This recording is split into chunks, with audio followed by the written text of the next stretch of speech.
Sorry for being tardy. There were things that needed to be taken care of. Crimes were being committed somewhere, and we had to do something. You did a really great job of keeping everybody entertained. Thank you. So thank you.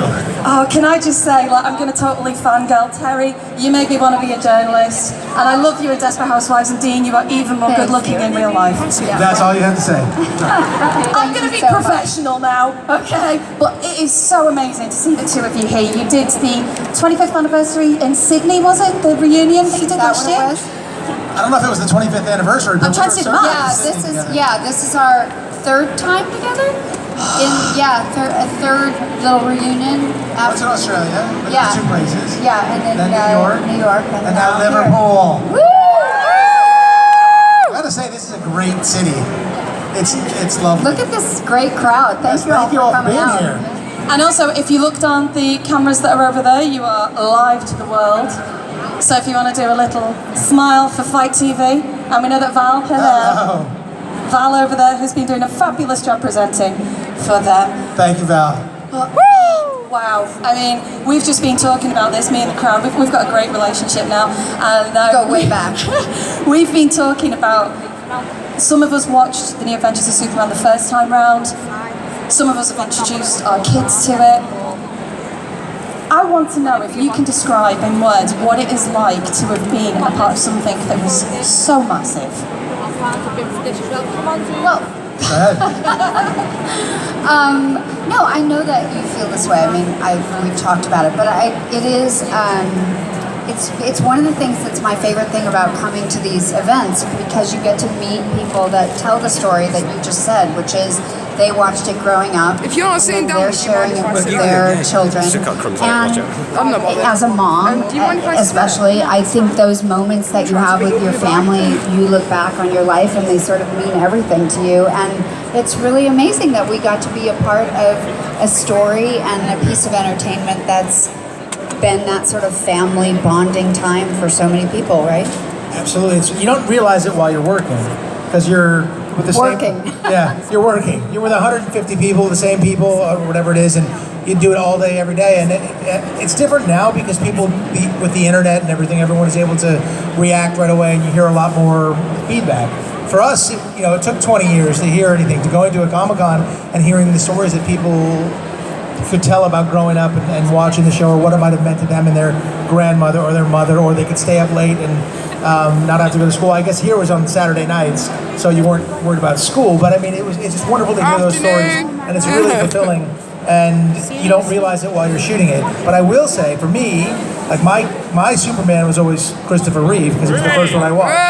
Christopher Reeve was certainly. But I do think Teri was the greatest Lois Lane of all time. And I must admit, I actually wanted to get you both on stage with some veils. I was going to do the dance of the 7 veils like you did.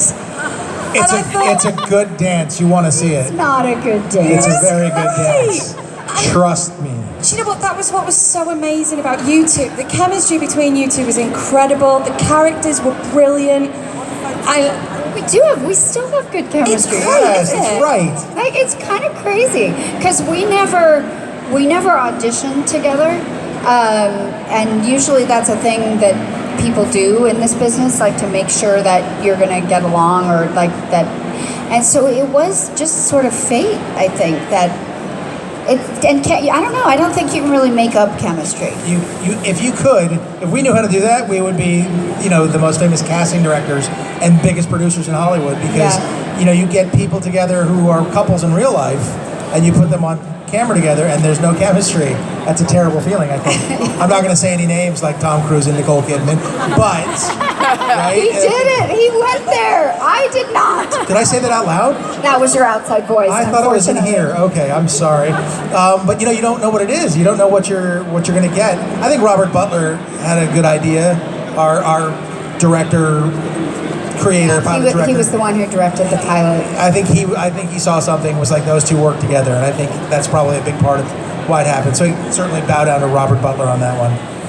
Epic casting, right? I mean, if you look at these two, this is Clark Kent, Superman, and Lois Lane, isn't it? There's no denying it. Oh no, it's quiet. They didn't agree to that. I know. What's going on? No, it's not. But what I think think would be the best thing to do, because there are so many people here, and especially with this being your first con, and Dean, it's the first time with Monopoly, can we throw it out to the audience? Would you like to ask these guys a question? And I just need to make everybody aware that you need to go behind the green lines. That was way too fast. I fear the question. Can you just move back to where Jean-Luc, everybody, is with the microphone? Hey, Jean-Luc. Would you go back to him, please? Yeah, we'll get tremendous feedback if you're there. Hello. Hi. Hi. Hello. So the 4 seasons of Lois and Clark, so much happened very quickly, I think. If you had a series today, it would be years and years for all that stuff to happen. So for series 5, that unfortunately never happened, what do you two think... Hasn't happened yet. Yeah, of course, well, fingers crossed. What do you two think would have happened, and were there any story arcs planned for that 5th season? And were there maybe more? Well, we don't know the story arcs for what really would have happened. I'm sure they had some ideas. We wrote episodes of the show, but we weren't really able to, choose the direction of the show. And I think they had some ideas. They didn't share them with me. I don't think they shared them with Teri either. No, they didn't. But I would love to see what they're doing 25 years later and see what's going on, so I would love to see the world. No, I it's would never too. happened. It would be amazing. I guess you can hear, I sort of say it with a doubt in my mind. The whole DC, it's complicated because there's Superman movies and other Superman shows, and I think that's why they have trouble figuring out how we would fit into it. Yeah, but I say keep sending letters. Yeah, definitely. I would love to see what's going on. We've never checked in with Lois and Clark 25 years later. We've never seen it happen. And I think it'd be really interesting to do. I think they should have kids. I think our show, more than any other version of it, really concentrated on the relationship more than the superhero acts of it. So I actually think it could sustain a look at it 25 years later, because I think that's humans, humans have a marriage and grow 25 years later, and a lot of stuff happens in their marriage. I think that would be really interesting to look at. I agree 100%. You guys agree or no? Yeah! Should we do it? Yeah. All right, you say so, we'll do it. Done. You've got a fan here. Everybody, get your phones out after this panel and put on Twitter, Instagram, and Facebook for Series 5. Let's do it. Let's see if we can put some pressure on. Yeah? Do it. Any more questions? I'm sure there are. Hi, so yeah, it's the first time seeing Superman in that year, like the Comic-Con. Sorry, it's really hard to hear. Yeah, sorry, it's like my first time seeing these at Comic-Con and that. What's been like your most embarrassing or funniest moment whilst filming on set? Okay, well, the first moment actually that came to me, in my career, but I'm not remembering a Lois and Clark moment. I'm remembering a Desperate Housewife moment. And that was, I don't know if you watched that show, but there was a scene where Susan gets locked out of her house naked, and she just has like a bush to put in front of her, and she sort of carries it across the lawn as she's trying to hide. She said that, I didn't say it, I just reacted. Right? Okay. I did, I said, yeah, you did. Okay, anyway. Well, she said bush. It was okay. Yeah, now exactly I said it again. There it is. Okay. Anyway, that day was our wardrobe girl on the show's very first day, and she came to my trailer to get me sort of in whatever minimal amount of private area coverage I could have to be able to go on set and shoot that scene. And so we decided to take gaffer's tape and put it across my breasts, and because that nothing else would really like stick and stay. And so here I am with this woman I don't even know, and she's like, okay, and she's taking the tape and covering. It was really, so you talk about embarrassing. That was pretty embarrassing. Sounds like a good Saturday night. Oh, it sounds like every Saturday night. Tape and naked parts at your house. Okay, wait. Saturday, Sunday, whatever. Can you remember anything that happened to me in Lois and Clark? Like a lot of things. Okay, of course, sure. Well, we're there when we're shooting the show. We were there 18 hours a day, every single day.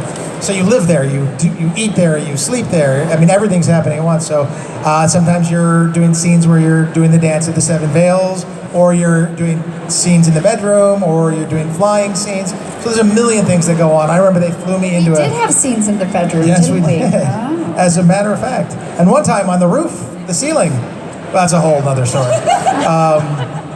We were defying gravity, let's just put it that way. But I do remember early on them flying me out of, I think even out of the Daily Planet, and they flew me right into the translite, which looked something like this. You know, I looked like I was going to fly off into the distance, and I flew right into something, and it was a little embarrassing, but you can't control that when you're doing it. But given the physical limitations of my suit, there were plenty of embarrassing moments. Let's put it that way. I'll leave that alone, just there, because we have a lot of kids here, so we're just going to I never thought we'd right be along. talking about stuff like this, and I can't actually repeat what I was going to because it just sounds a bit wrong. Any more questions? Oh, I think you have to. Yeah. Looks like they're lying there. Hi Dean and hi Teri. Hello. Hi. As a teenager, I watched you in Superman, and now you've been recently been on Supergirl. I watch it with my daughter as well. What's it like being in, like, say, like today, like still in you know, the Superman, Supergirl franchise? Because you two were absolutely brilliant in Supergirl. Thank you. I had an amazing time doing Supergirl. The cast is just the loveliest people. I know we both were on it. I actually loved playing Queen Rhea because it was the first time I'd ever played an alien, and I had kind of the superpower, the super strength, super jump, super kick-ass kind of qualities, and also just getting to be so incredibly evil and wear a crown and a queen outfit. It was all pretty much hit tick, tick, tick on my fantasy list, all things I wanted to do. Plus I was with really nice people, so I had a really good time. I was sad that I died. They turn you into ashes, right? Yeah, I really died. I run into people, they go, do you think they're going to bring your character back on Supergirl? I was like, did you see my death? I'm ashes that literally blew into the wind. I think that might be hard. Spoiler alert. If you have you seen it? You've seen it, yeah? Oh, it was on a while ago. It was on a while ago. And you killed Kevin Sorbo, too. I killed Kevin Sorbo, yeah. Kevin Sorbo, by the way, who was the other actor who was up for Superman at the very end. If you didn't know that. Blonde Kevin Sorbo. That would have changed things up, right?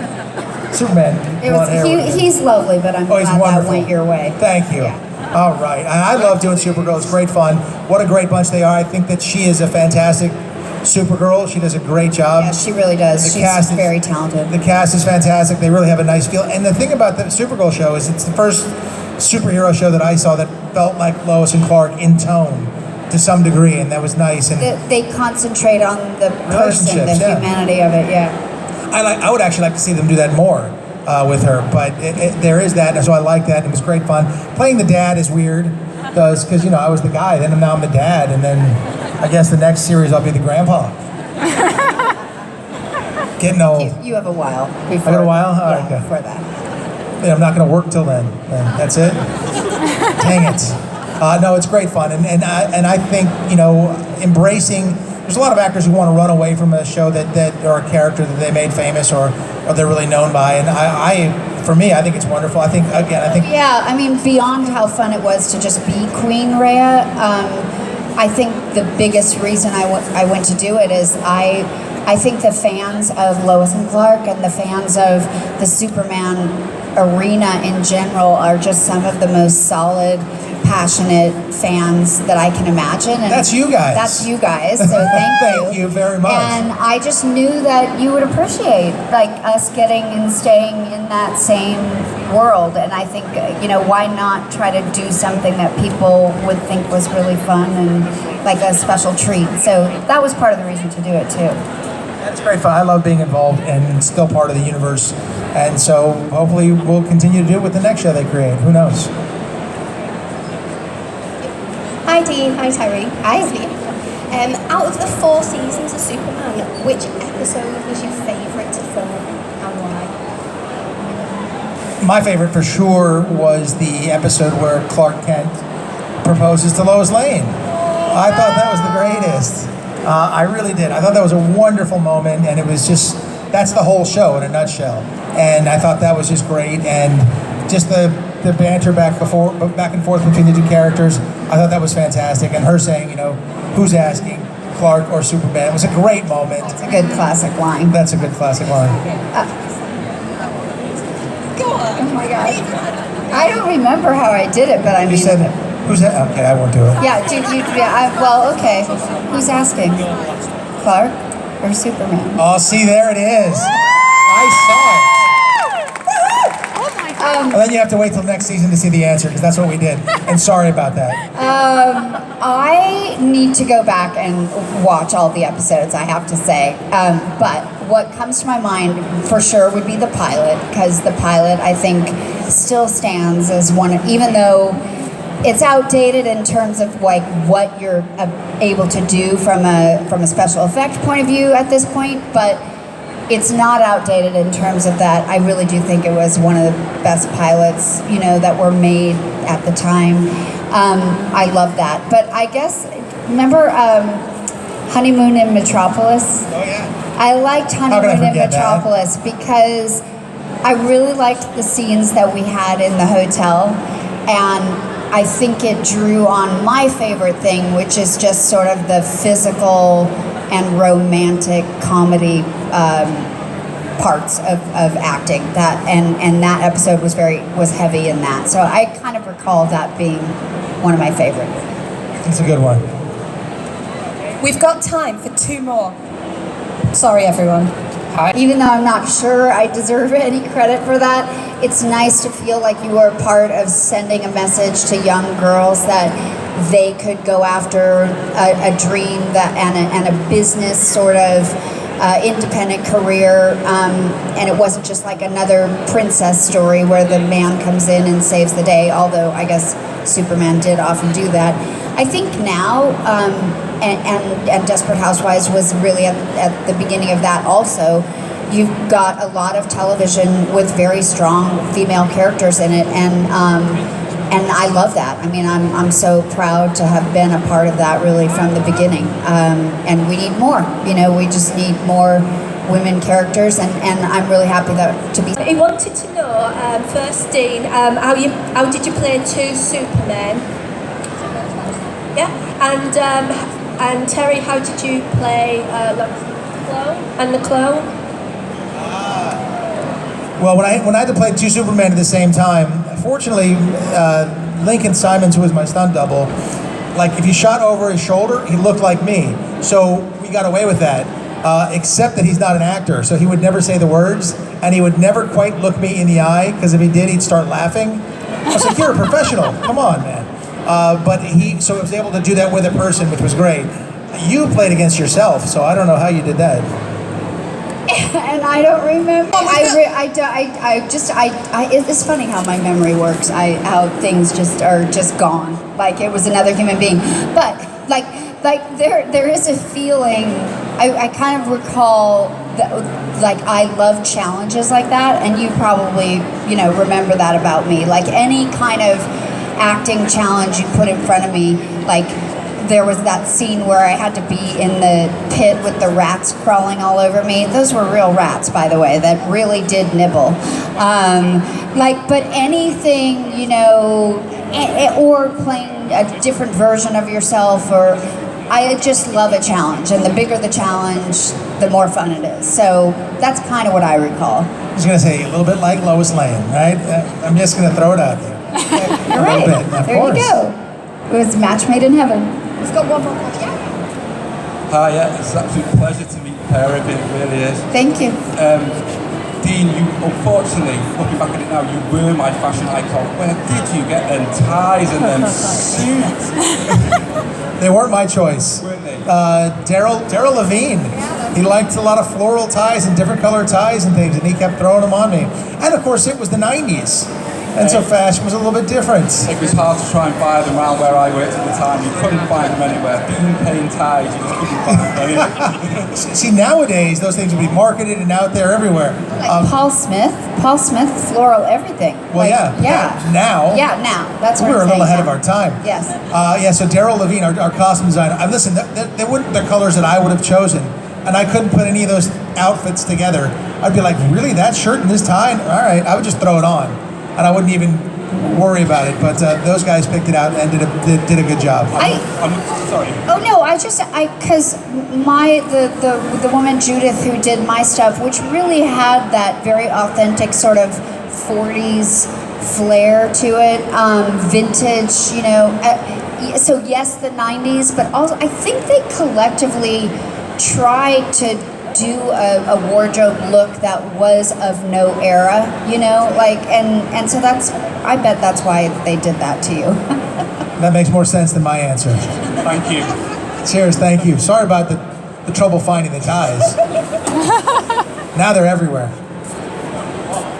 I don't want to keep answering questions. Do we have to go? You do, but you can come back tomorrow. Oh, we'll come back tomorrow. They will come back. Ladies and gentlemen, I said it before and I'll say it again. Let us show our appreciation. Stamp your feet, clap your hands, and Thank you scream. all. Thank you so much.